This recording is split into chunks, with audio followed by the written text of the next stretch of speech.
Muganda wange gwagenda maaso n'okubeera nga otugoberera omukutu gwa Beyond the Newsroom njagala ogenda maaso n'okubeera nga nkubuuzaako eyo nno gy'ogenda maaso n'okubeera nga osinzirira mu bitundu eby'enjawulo okubeera nga otulaba mu abali mu ggwanga Uganda abali mu bitundu by'enjawulo mu ggwanga lyattu Uganda mbabuuzaako nnyo ne bannaffe baganda baffe bannyinaffe abali ebweru w'eggwanga agamba Abu Dhabi abali mu Kuwait abali ku kyombo kya Buwarabu yonna gye muli Dubai abali Qatar abali mu bitundu ebyenjawulo mbabuuzaako kwoteeka nammwe abali e Bulaaya gamba mu America genda mu masaza ag'enjawulo abali e Brazil abali mu Florida abali e Canada yonna gye musinzirira nammwe abali ate eri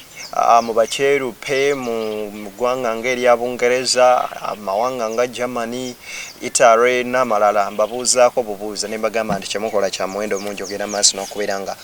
mutugoberera olunaku olwaleero nina omwami naye si mwami mwana gwe ngenze maaso n'okubeera nga nkyaza gwe tugenda ogenda maaso n'okubeera nga tunyumyamuko naye bingi byayiseemu okutuuka wano naye ate nga bonna abawulidde emboozi y'ekituufu kiri nti oyinza naawe okwata ku ttama n'ogamba Mukama Katonda ne bino bibaayo so mu mbeera bw'etyo omanyi buli omu olina okubaako akutte ku mukono n'ofuuka ekyo kyoli ate era naawe kyoli n'okyebaliza Katonda kaakati nno obanga otuuse teweerabiranga baako gw'okwata ku mukono oba oli awo ne Katonda awo aba agenda okugenda maaso n'okubeera nga akujjuukirira nze Deni agenda maaso n'okubeera nga akuweereza ku mukutu gwa Beyond the Newsroom. Sebo nsanyusa okubeera nga nkulaba buuza kuba agenda maaso n'okubeera nga batulaba abali ku mukutu. Kale musibe muta mwena abali kutulaba ku mukutu kwe tuli mwebali kutugoberera mwebali kugoberera muganda waffe na channel yaffe ongeza ku ddoboozi mwebali kugoberera channel yaffe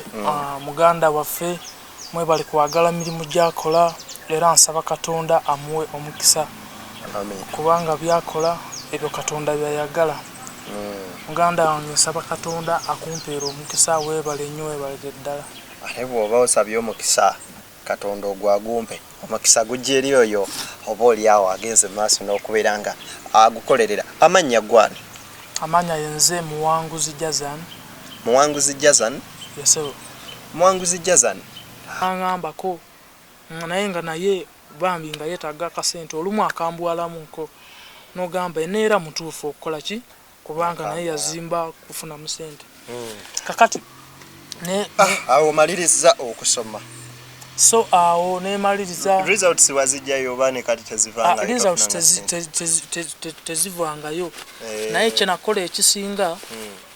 okufuna assurance nti maze senior 6 kakati wali obukadi for example obukadi buno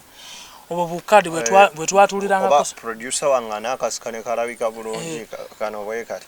obo bukadi obo bwe twakolanga ki bwe twatuliranga ko senior 6 kakati nze bali babutujjako naye we bambuuza omala ku gundi mmeka nali mala ku 27 nawagamba omala 28 nengamba mala 28 kati nze saddayo nengamba kasita nakano then we shall see the way forward. Kaliro High School. Kaliro High School.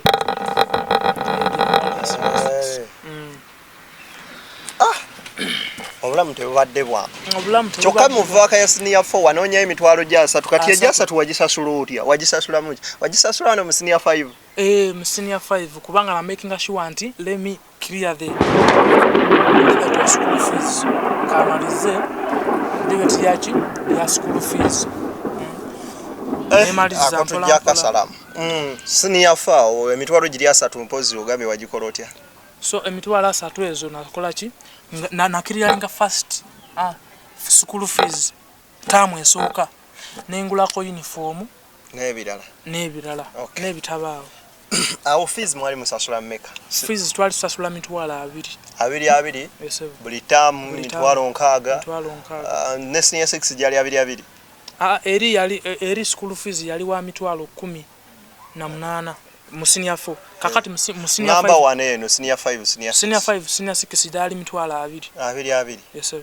ankaga ye milioni emwe emitwalo 2 kakati olukusomero maliriza senior 6 nga bakubanja sente meka boboli wano nayo results bambanja yo mitwalo nga nkaga mu 5 school fees then kati bosaka ebirala requirements sasa sulako nga miliyoni namba mitwalo nga tezituuka naye mitwalo nga 75 oba 8. kakati omulabi wa Beyond the Newsroom yandiyagadde ogenda maaso n'okubeera nga akuyamba oba okukwatirako wowe wandyetaze omuntu ow'ekisa muzira kisaali eyo agenda maaso n'okubeera nga akuyamba omuntu yenna gwensaba anyambe nti ekituufu kiri nti kusoma oyagala kusoma kubanga kizibu nnyo oba kinuma nnyo kuba nahasolinga nnyo like nga je nkikomeza nasoma nnyo ekitabo. That's why I managed to get 17 points. Kasi by the way before currently olinga ali mu vaka naye nga obudde kusomera obutuuse toina kintu kyokola to ana living oba oli ali yagamba awo musajja oli musajja wandibadde okola n'osobola amazima gali nti nkolamuko nenfuna akasente naye okolaki just like waliyo wenkolako nempeerezaako katono bwe kati kale ne bantumamuko ushering something like that ofuna sente mmeka kati awo nenfunayo omwezi mitwalo abiri koina okusula okupangisa kolina okulya n'ebirala ate n'ekirala nti these sisters of mine saagala nnyo kuba dispressinga oba kubajjukiza eri ennaku gye bakola ki eya maama nti maama yali akolako ati kati buli mwezi making sure nti for example my sister who is in senior 4 mwe mitwalo ezo 5 kakati nono wapi 7 nti ali muto nnyo myaka nga 14-15 naye enfuba okwata emitwalo 5 n'ogiweereza sister wo ali mu senior 4 then kati ono ali mu P7 mu bufunze nti sente zojja eno 50% ku mitwalo 50% sije emitwalo 10 ogimalira ku batoobo kati gwa taking care of your sisters kubanga njagala nnyo nabo mbateeke mu kiri nti basome nnyo naye Katonda mulungi nti ono wa senior 4 ye ayagala okusoma naye olwo wa P7 yeetaaga okusindika oba okupushinga. Kati ono senior 4 yafuna gundi meka mu P7 ali mu senior yafuna 24 yafuna 24 kakati olwo wa P7 gwe tukoze eki gwe tulinze neera kakati mweye embeera kati osobola otyo oweerera bato oba okweja emitwalo 2 gyofuna ngate nawe oyagala kwepushinga kwe amazima gali nti mu bulamu bwange kyenjagala ennyo kwe kubuildinga my sisters kubanga bano abakulu I'm sorry to say it but kubanga kale kankireke bwentu naye nga abakulu tebakyalina opportunity eyo they have not been productive, let me say like that. Like the way we expected because the thing isn't for us for me I want to build these 2 sisters at least nze neba sister bange bano at least tusome kubanga okusoma ye weapon yoka je tulina. That's the truth. Jajja wange yazalibwa mwavu tata wange naye akutukuze tuli baavu tukuze tubonaabona kati mbasisobola mu mbeera eyo mbasisobola kutolerating oba nange mbasisobola kuguminkiriza kutuuka ku level kwe kugamba nti no weapon jeni nesooka ye Katonda then weapon eyokubiri kwe kusoma ebyo ebintu ebiri bwe biti I cannot go from those things sisobola kubireka era kyovola bantu Beyond the Newsroom gwe mukutu gwagenda maaso n'okubeera ng'otugoberera ndi magereho onako olwaleero gwatugoberera ensonga ne story y'omwana ono egenda maaso n'okubeera nga ekabya amaziga ono nno gwendi naye maama yafa oluvannyuma lw'okulwala kansa emyaka 4 emabega ne bamusalako ebbeere n'abanga atereddemu ate then ye waava obulwadde obulala obutamanyika mu wiiki emu 2 maama n'agenda maaso n'okubeera nga afa. Ono yasigaza batoobe 2 bagenda maaso n'okulabirira omu ali mu P7 omulala ali mu senior 4 yakamaliriza senior y'omukaaga akola buli week buli mwezi afuna emitwalo 2 kwalina okulabirira batoobe ku byamu mu Uganda ya leero nga bweri wosula opangisaawo olya naye ng'ofuna emitwalo 2 omwezi kalimu ako koofunye nako nga omukisa olabirire batoobo kati gwe nno omuzira kisaali eyo at least tuyambe ogende maaso n'okubeera nga gwe at least ogamba nze batoobe at least ngenda kuyambako koomu at least tupushinge kaawo ono naye amuwanguzi olunaku olwaleero wangambye oyagala kugenda maaso nakubeera nga oddayo okusoma singa oli abazze nga okuwa opportunity or either ku bintu bibiri ayinza okubeera nga agenda kuwa basale batugiyita scholarship ku institute okole course yonna okole diploma ne wabawo ne opportunities ezijja obanga ne bagenda maaso nokubeera nga bakuwa scholarship ku any university osobola okugenda n'osoma ye nga gwe ekirooto kyo kiri kiki kyoyagala ogenda maaso n'okubeera ng'ofuuka mu maaso kuba kaakati with that salary of emitwalo 200 shillings you cannot afford tuition ne bweba institute kuba teri institute esasula mitwalo 4 not so but unless nga waliwo omukono that invisible hand omukono gwa Katonda ogusobola okubeera nga gukuyamba kiki oyagala ogenda maaso n'okubeera nga oyagala okufuuka mu maaso kyoyagala ogattako cost gye wandyagadde okusoma and another thing tukuba omulanga eri yabagenda maaso n'okutulaba at least omuzira kisa akwateko ne basestabo next time round bwe naaba ngenda maaso n'okubeera nga nkola story eno omulundi ogwokubiri tugenda kwesitula tugende e Namutumba tusinkane abaana abo tusinkane n'ewaka we babeera tuyinza n'okuba twogerera wano nga ne structure mwennyini mwe babeera nga nawo tewasanyusa so nga byonna tusobola okukola ki ogenda maaso n'okubeera nga tukyusa obulamu leka tugende maaso n'okubeera nga tukyusa obwaffe naye nga waliwo ne impact gye tussa mu bulamu bw'abantu ab'enjawulo kati wano wensinzirira n'enkola mukwano gwange owabya Katonda Foundation esangibwa era Namutumba ensonga eno gyetunulamuko tulabe engeri gy'ogipushingamu n'abalala I'm a product of an orphanage era nzikiririza mu kuyamba abantu wenyogerako orphanage gye maka gakuuma abaana bamulekwa I lost dad nga ndi muto naye kibadde kisa kya Katonda bya Katonda awo wennyini bya wulira bwe nkuyise bya Katonda muwanguzi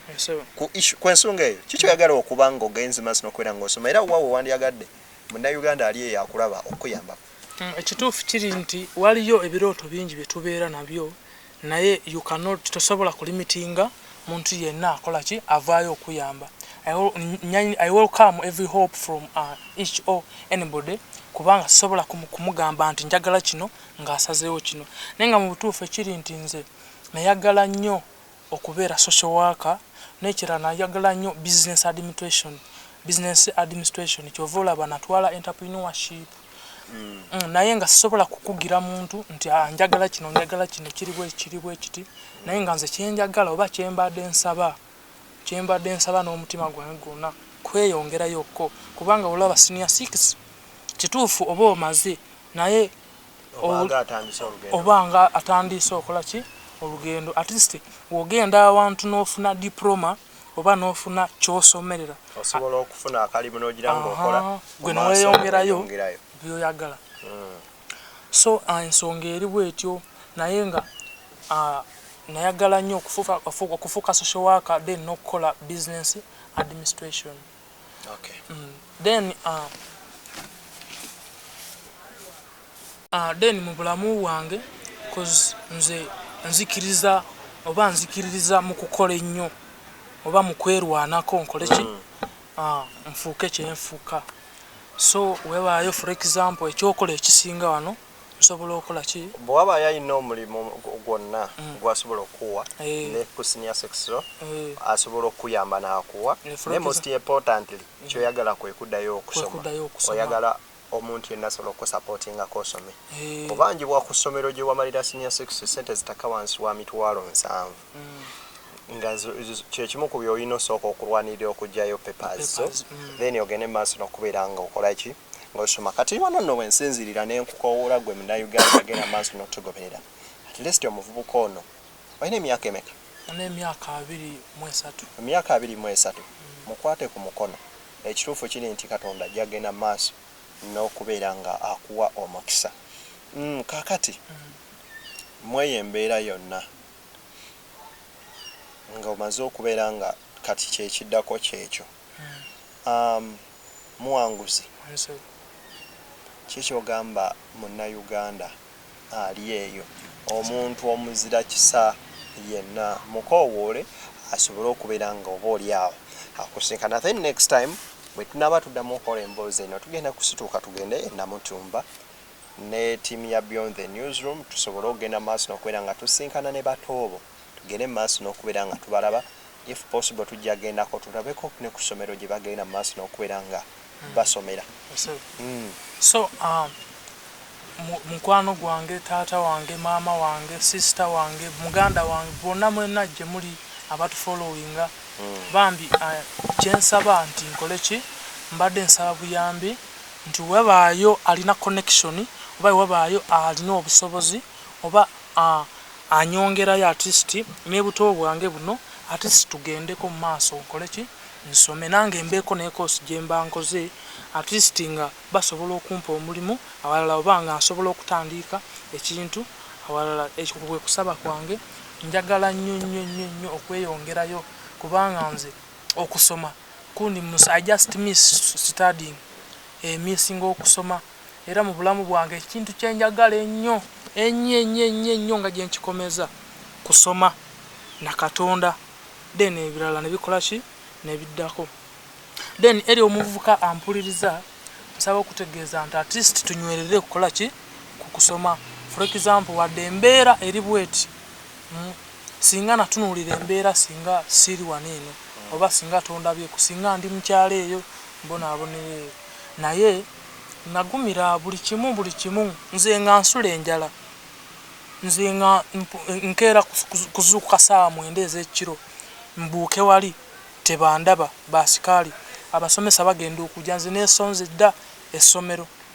nga nsoma winter ku saawa 9 nengenda kati nga nowempangisa we nali naatera okukola UNEB landlord naye bambi ng'omusaasira naye nga ate naye ayagala kasente nansibako enju ate nga ebitabo byali munda ate nga okunaaba neetaaga amazzi gali munda buli kimu embeera sigyerabira naye ekyanyamba ku lunaku olwo na edinisa nali njirekerezaawo kakati nga namala omwezi mulamba nga nyingirira mu dinisa deri nga nfulumira muki mu dinisa ng'okunaaba anaabira omwo mwennyini naabira mu luuma omwo mwennyini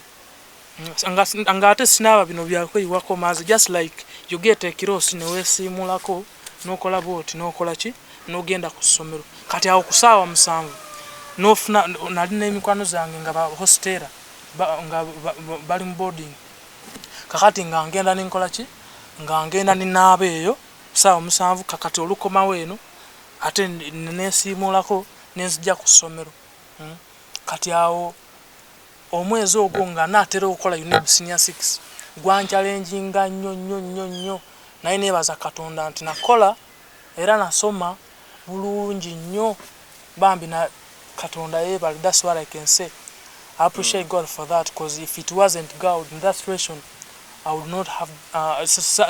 sandifunye point says aguge mazima naye Katonda yanyamba bambi nga buli wenasomanga okugenda mu paper nga yewaze wenasomanga akati nakasera katono kenayitangamu oba kenakwatanga ekitabo wenasomanga nga wewaze bambi nempita. Beyond the news mugwe mukutu mwanguzi tusibula bagenda maaso nokwiranga batula. So mwebale kutufollowinga mama wange baganda bange abali eyo mwena abatufollowinga ku Beyond the News ku mukutu gwaffe mwebale kutufollowinga bambi Katonda abampeere nnyo omukisa kamba agalize musibe bulungi musule bulungi bambi Katonda abeere mu buli kimu kyemukola abampeera omukisa mwebale nnyo Katonda abampeera omukisa. Then neyanza ne muganda wange ono Katonda akumpeera omukisa weebale bambi ezo emitima tezisangika bambi naye oba ovuddeyo n'ojja n'ogamba nti kanyambe muganda wange ono oluusi tomanyi nange sikumanyi naye gwe omutima bambi Katonda akole ki akumpeera omukisa. Beyond the News mugwe mukutuma babadde basinzirira mu ggwanga Uganda, Abu Dhabi wali eri ebweru w'eggwanga, abali mu Dubai, abali Qatar, abali mu Kuwait, abali mu nsi ez'enjawulo United States of America, eksaza lya California, abali wali eri masaza ag'enjawulo Boston n'awalala wonna, aba Brazil bagabire lesos mugamba mutya mwenna ate kwoteeka baganda bange abali eri mu Israeli mwenna mwebale kubeerayo UK, Canada, Germany, Australia namawanga amalala mwebalegenda mansi n'okubeera nga mutugoberera nsigadde nze Deni the microphone soja mwebalegenda mansi n'okubeera nga mungoberera kakati wano eno wensinzirira okoowola abantu ab'enjawulo Mama Fina omugagga Ham omugagga director wa Spin Pins Tours and Travel omugagga Don Chris omuvubuka ono muveeyo mumukwateko bambi n'obwembefu ow'ekika ekya waggulu mbasaba muyambeko muganda wange SB4 agamba ku mama Fiina agende maaso n'okubeera nga ayamba ku muganda waffe ono then n'abalala ab'enjawulo gwe wenna gwe kikutteko oba oli luddawo oba oli USA oba oliwa genda maaso n'okubeera nga okukwatibwako. By the way kyetwerabidde ye namba yo jiwa abantu enamba ye yesimu oli ayinza okwagala okukubira so enamba yange oba okuteerako ekintu kyonna for anything enamba yo enamba yange eri 07 8 59 827 then no esembayo nnya then it is 078 59 82 874 kale mwebale genda maaso n'okubeera nga mutugoberedde akuma atakumira mpeera mukama abampere nnyo mukisa banywanyi mweraba tujja genda maaso n'okubeera nga tuddamu ate era emboozi y'omusajja ono tujja genda maaso n'okubeera nga tugikomyawo buli ekinaaba kigeze maaso n'okubeera nga kibaawo nja kusitukange ne maaso n'okubeera nga nkwatagana ne musajja ono mbeere bulungi baana ba maama mweraba kale tusinkane ate next time.